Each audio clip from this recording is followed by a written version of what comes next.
There was once a king who was very powerful and wealthy, but also very prone to anger and violence. He would often lose his temper and lash out at his subjects, his servants, and even his family. He was feared and hated by everyone, and he was unhappy and restless. One day, he heard about a wise man who lived in a nearby village who was said to be a follower of Stoicism, a school of philosophy that taught how to live a good and rational life. The king was curious and decided to visit him and ask for his advice. He arrived at the wise man's humble hut and knocked on the door. The wise man opened it and greeted him with a smile. "Welcome, Your Majesty. What brings you here?" he asked. "I have heard that you are a Stoic and that you know how to control your emotions. I want you to teach me how to do that, for I am often angry and unhappy," the king said. "Very well, I will teach you what I know. But first, let me ask you a question. Why are you angry?" the wise man said. "I am angry because people do not obey me or respect me or appreciate me. They annoy me or insult me or harm me. They make me suffer," the king said. "I see. And do you think that by being angry, you can change them or make them better?" the wise man asked. "No, I suppose not. But I cannot help it. It is natural to be angry when someone wrongs you," the king said. "Is it?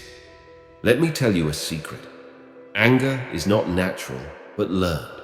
It is not something that happens to you, but something that you choose. It is not something that you have to feel, but something that you can avoid. It is not something that benefits you, but something that harms you," the wise man said. "How can you say that? How can I avoid anger? How can I choose not to feel it?" the king asked. "By using some techniques of Stoicism that I will teach you now," the wise man said. He then explained to the king the following techniques. Asterisk. Use mental distancing when you feel yourself getting angry. This means to step back from the situation and look at it objectively, without adding your own judgments or interpretations. For example, instead of saying, "He insulted me," say, "He said some words." Instead of saying, "She betrayed me," say, "She did an action." This way, you can reduce the emotional impact of the situation and see it more clearly. Don't focus on outcomes, but on intentions. This means to accept that some things are under your control and some things are not.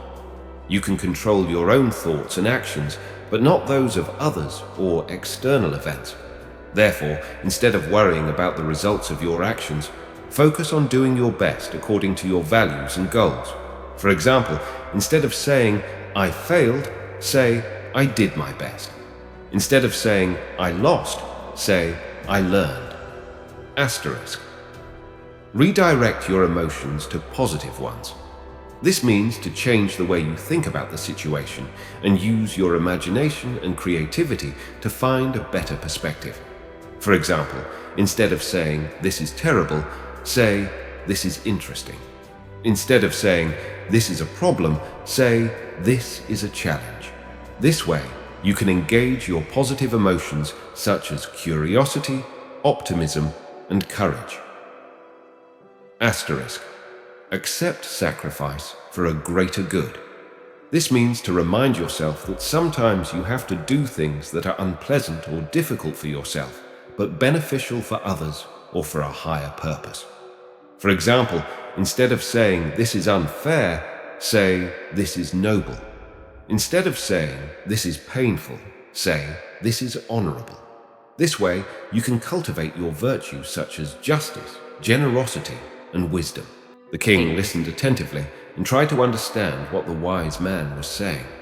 He realized that his anger was not inevitable or justified, but irrational and harmful.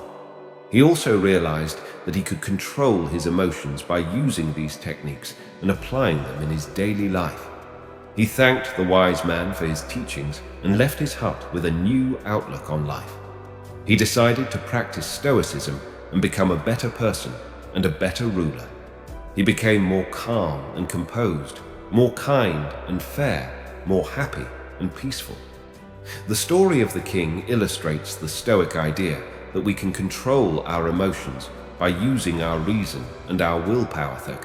It also shows that controlling our emotions is not suppressing them or ignoring them, but understanding them and transforming them.